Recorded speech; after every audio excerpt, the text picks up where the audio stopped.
I often get the question, when should I change my investments from growth to income investments?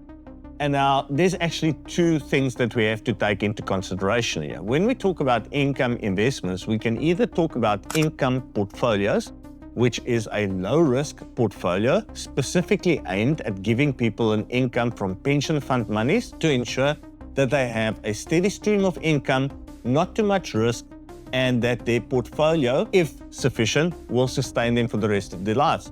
So that's the first thing. If we are talking about an income portfolio, we are talking about a portfolio that is low risk, and that is normally ideal for people that have substantial retirement capital, where they know that this income portfolio, which is giving you inflation plus 2 to 3%, will be sufficient to sustain you for the rest of your life. The other school of thought is with regards to growth to income is, when do I actually change from the fact that I am saving or investing for growth to I am now going to start taking an income from this capital into retirement? This is the more difficult question to answer for the plain and simple reason. You can retire at any stage in your life that you have enough money. So if you've got enough capital, you can retire when you're 35. You cannot retire out of a retirement fund, like a pension provident fund or retirement annuity. That you can only do from the age of 55. But if you've got enough capital built up in any other form of asset, you can retire whenever you want. Now let's assume that you are the average South African that is investing towards retirement. You can retire from the age of 55, anytime into the future, doesn't matter. Now it becomes a question of, in my pension funds, do I have enough capital to retire on?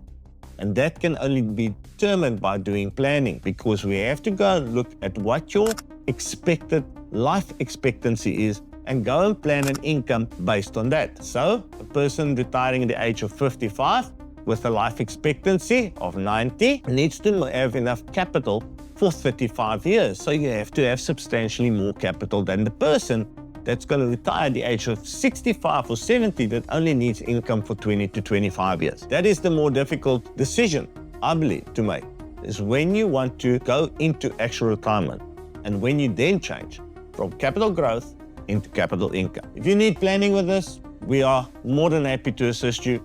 Contact us and we will help you out. All the best. Keep well. Bye-bye.